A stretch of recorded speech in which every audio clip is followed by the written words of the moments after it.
दो हंसों की कहानी। बहुत पुरानी बात है।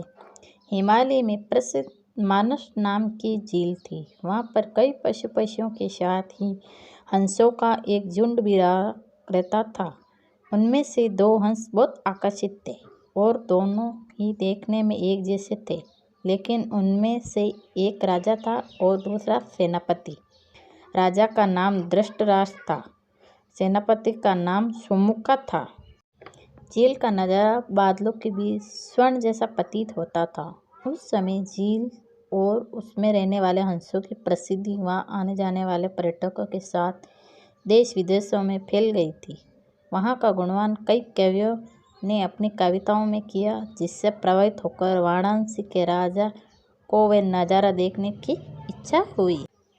राजा ने अपने राज्य में बिल्कुल वैसे ही झील का निर्माण करवाया और वहाँ पर कई प्रकार के सुंदर आकर्षक फूलों के पौधे के साथ स्वादिष्ट फलों के पेड़ लगवाए। साथ ही भिन्न प्रजाति के पशुओं की देखभाल और उनकी सुरक्षा की व्यवस्था का आदेश भी दिया। वाराणसी का ये सरोवर भी स्वर्ण जैसा सुंदर था।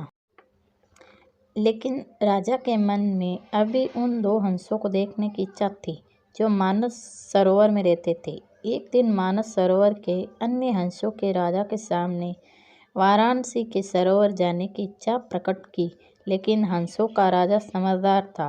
वह जानता था कि अगर वो वहाँ गए तो राज उन्हें पकड़ लेगा।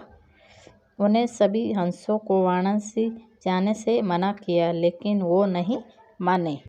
तब राजा और सेनापति के साथ सभी हंस वाराणसी की ओर उड़ चले। जैसे ही हंसों का झुंड उस झील में पहुंचा तो अन्य हंसों को छोड़कर प्रसिद्ध दो हंसों की शोभा देखते ही बनती थी। सोने की तरह चमकती उनकी चोंच सोने की तरह ही नजर आते। उनके पैर और बादलों से भी ज़्यादा सफ़ेद। उनके पंख हर किसी को अपनी ओर आकर्षित कर रहे। हंसों के पहुंचने की खबर राजा को दी गई। उनमें हंसों को पकड़ने की युक्ति सोची और एक रात जब सब सो गए तो उन हंसों को पकड़ने के लिए जाल बिछाया गया। अगले दिन जब हंसों का राजा जागा और भ्रमण पर निकला तो वह जाल में फंस गया।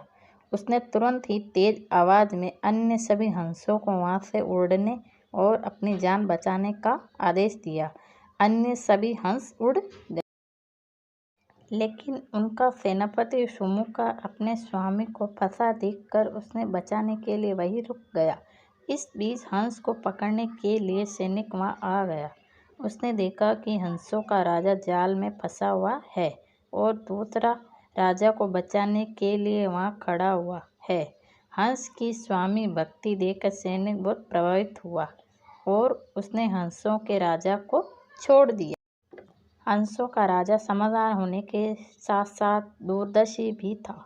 उसने सोचा कि अगर राजा को पता चलेगा कि सैनिक ने उसे छोड़ दिया है तो राजा इसे जरूर प्राणदंड देगा। तब उसने सैनिक से कहा कि आप हमें अपने राजा के पास ले चले। यह सुनकर सैनिक उन्हें अपने साथ राज दरबार में ले गया। दोनों हंस सैनिक के कंधे पर बैठे थे। हंसों को सैनिक के कंधे पर बैठा देखकर हर कोई सोच में पड़ गया। जब राजा ने इस बात का रहस्य पूछा तो सैनिक ने सारी बात सच सच बता दी। सैनिक की बात सुनकर राजा के साथ ही सारा दरबार उसके सास और सेनापति की स्वामी भक्ति पर हैरान रह गया और सभी के मन में उनके लिए प्रेम जाग उठा।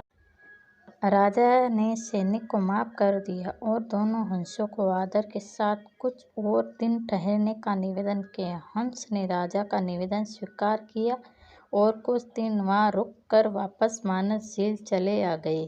कहानी से सीख: किसी भी परिस्थिति में हमें अपनों का साथ नहीं छोड़ना चाहिए।